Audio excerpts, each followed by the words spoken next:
د دې جیپ ډوله برېښنایي موټر د جوړولو لپاره موسی خان رضایی او رضا رضایی 3 میاشتې زحمت ایستی دی. تمام وسایلش ما خودیم ساختیم. پیش ما معلوم است کجا عوارض پیدا میشه، باز مستریش هم همینجا موجود است دیگه. ایر باز غیر خود ما دیگه کس سرش درک نمیشه که چه قسم ترمیم کنه.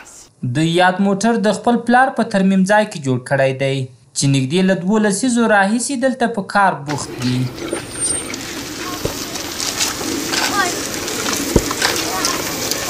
این موتور آفتابی گنجایش 6 نفره داره. 6 نفره میتونه انتقال بده به هر جایی که خواسته باشیم و برقش هم که است از طرف روز خوب مشکل نداره چون آفتاب است دیگه. همین شمسی از اینا چارج میکنه دیگه و از طریق برق شهری هم ما میتونیم چارج کنیم دیگه. از طرف شب حدوداً 60 کیلومتر میتونه طی کنه. موسی خان او رضا د دې موټر ټولې پرزې له پیله تر پایه په خپله جوړې کړي او همدا یې ځانګړتیا ده چې د افغانستان سخت پرزو په لومړي ځل یو ماشین په حرکت راوست.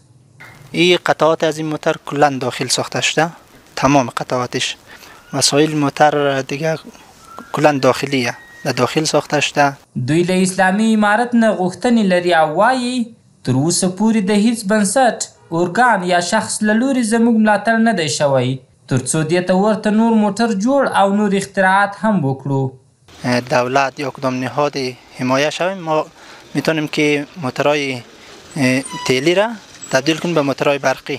بلخوا اسلامي امارت د دغسې نوښتګره ځوانانو د هڅونې او ملاتړ په پار ځینې برنامې تر لاس لاندې لري. د دوی په دغه کړنه باندې موږ ډېر خوښ یو، راضي یو.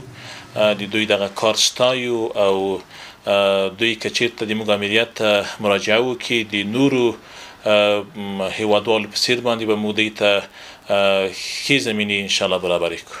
دغسې اشخاص ته موږ ډیر زیات ضرورت لرو. دغه ځوانان به وي او د موږ هیواد به د نړۍ سره سیال ګرځوي. موږ د وزارتو سره، وزارت دفاع سره، وزارت داخله سره، د ریاست امنیت سره موږ تفاهمنامې په کابل کې لرو. هغوی ته هم موږ کسان معرفي کوو. نو دغو کسان ته موږ ډیر خوشحاله کیږو او ډیر اشد ضرورت دغو کسان ته موږ لرو. موږ دغه کسان ته کولی شو چې په خپله اداره کې او په نورو وزارتو کې د دوی دپاره ښه سهولتونه ایجاد کړو. ورته مهال د سیمې ځینې اوسېدونکي هم د رضایي د دغه ابتکار ستاینه کوي او وایي زموږ د هیواد هر ځوان په یوه خاصه برخه کې وړتیا لري، باید د دوی له استعدادونو پوره ګټه واخیستل شي.